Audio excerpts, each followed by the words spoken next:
I did pass the gavel, and it's with my honor that I move approval of item number 1. It does have sponsors from the committee, which I truly appreciate.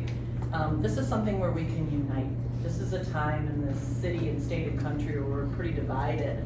But the science can no longer be denied on this issue. I want to make sure I say that over and over again. What we're experiencing is, we thought the pandemic was our worst times. There was a pandemic before the pandemic.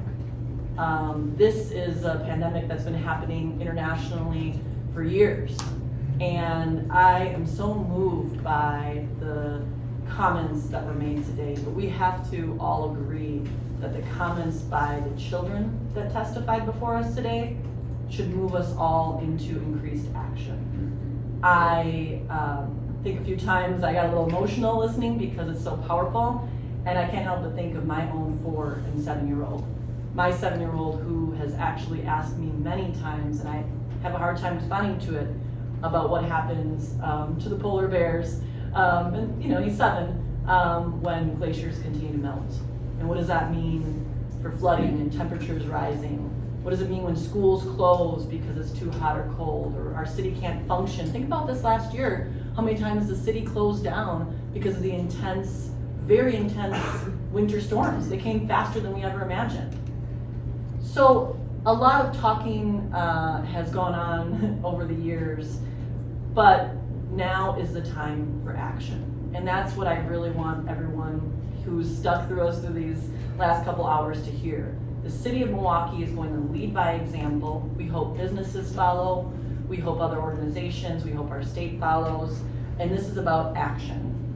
For me, like I mentioned, it's also about our future. If every parent acted on climate change, every child would be safer. And that is something that is so important to me. The Inflation Reduction Act, when we call it that, we lose track that it was really a climate plan, is billions and billions of dollars that are now going to be invested in cities and towns and villages across this nation. This plan puts us in a competitive place to get our fair share to make the commitments that we're promising to you today and on June 20th. The commitment of 0 emissions in 2050 and a 45% reduction in 2030. 2030 is just a couple years away. Think about what that looks and feels like, what kind of city we all want to live in and raise our families in. Just think about breathing that air differently. A 45% reduction, we can do it. The 10 big ideas are a roadmap to achieve those 2 goals, and of course, putting climate and equity together is the only way to do this. It's a way to unite the challenges that we have in this city and this nation. So I am so excited to be part of this, and I just can't wait to have it adopted Tuesday at our Common Council meeting. As you can see, it's been quite a uniting movement, and the action will take us to where we need to be. So I did move approval. Thank you so much, Mr. Chairman.